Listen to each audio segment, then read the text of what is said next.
ये बगलामुखी जयंती का दिन माना जाता है वैशाख के दिन में। और कर्क राशि वालों के लिए ग्रह नक्षत्रों के दृष्टिकोण से नया उत्साह का दिन दिखाई देता है। ग्रह आपके लिए कहीं ना कहीं हर कार्य में बड़े शौर्य के साथ, साहस के साथ आप आगे बढ़ते दिखाई दे रहे हैं, लेकिन जोश में होश नहीं खोना चाहिए। इस बात का ध्यान रखना। आपकी राशि में इस वक्त ग्रहों का योगायोग चल रहा है कि आपको अपने लक्ष्य का के बारे में किसी को नहीं बताना है, क्या आप चाह रहे हैं, किस क्षेत्र में कार्य कर रहे हैं। यदि शांति से चीज़ों को कार्य करने का प्रयास करोगे तो मिल जाएगा, आपकी राशि में चीज़ें बन सकती हैं। लेकिन यदि ढोल पीट के कार्य करने का प्रयास करोगे तो कहीं ना कहीं दोष लग सकता है, शत्रु उत्पन्न हो सकते हैं। शत्रु कहीं ना कहीं आपके रास्ते में बीच में अवरोध उत्पन्न करना, चाहे वो नज़र दोष हो, चाहे कैसे दोष हो, वो उत्पन्न करने के लिए कई बार इन दिनों खेल करते दिखाई देंगे। क्योंकि इस वक्त शनि, केतु, राहु, ये जो ग्रह, 3 ग्रह हैं, ये कहीं ना कहीं आपकी राशि के दृष्टिकोण से बड़े लंबे समय तक कुछ कष्ट देने के योग बना रहे हैं। इनसे रक्षा करने के लिए सबसे अच्छा इस बगलामुखी जयंती पर एक कार्य रहेगा, क्योंकि ये तो आपकी राशि में जैसे बैठे हैं यही शत्रु बन के बैठे हुए हैं। इस समय आपकी राशि के दृष्टिकोण से आपको एक कार्य करना चाहिए। बगलामुखी जी का एक रक्षा सूत्र होता है जो उनके मंत्र से जप करके बनता है, उसको धारण करने का आपको प्रयास करना चाहिए।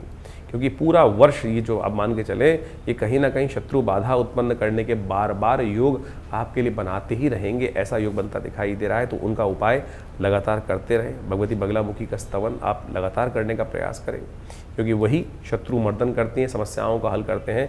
इस वक्त ये 3 ग्रहों की युति जिस प्रकार से बनी हुई है, विचित्र प्रकार से भाग्य में बैठे हुए, वाणी में बैठे हुए, कहीं ना कहीं बंधन भाव में बैठे हुए ये समस्त ग्रह कहीं ना कहीं कुछ ना कुछ जो इस संसार में समस्त कष्टों से निवृत्ति का योग बनाती हैं।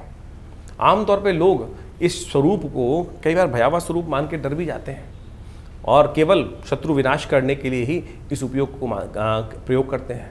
लेकिन भगवती बगलामुखी वो ब्रह्मास्त्र हैं, आप सत्य माने कि जो बड़े से बड़े कष्ट से निवृत्ति करने का योग बनाती हैं, संसार की रक्षा करी।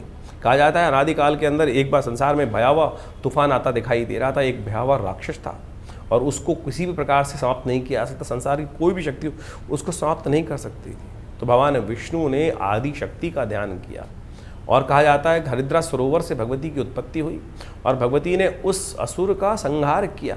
यानी आपके जीवन में कोई समस्या जब ऐसी हो जिसको किसी प्रकार भी आप ठीक नहीं कर पा रहे हो, तो इस दिन भगवती के पीताम्बर स्वरूप का ध्यान कर कर आप अनेक कष्टों को दूर कर सकते हैं। हमने बहुत ज़बरदस्त तरीके से इन भगवती का स्वरूप देखा, इनका वर्णन किया, इनका प्रयोग किया अनेक बार। इनके से हर एक व्यक्ति कहीं ना जीवन में समस्या उत्पन्न होती है और ऐसे ऐसे प्रयोग देखे कि व्यक्ति जब कुछ और शक्ति काम ही नहीं कर रही थी किसी भी रूप में, चाहे मुकदमे थे, चाहे कोई और कष्ट थे, या किसी के जीवन में संतान का सुख ही नहीं मिल पा रहा था, ऐसे में भी भगवती के स्वरूप का ध्यान कर कर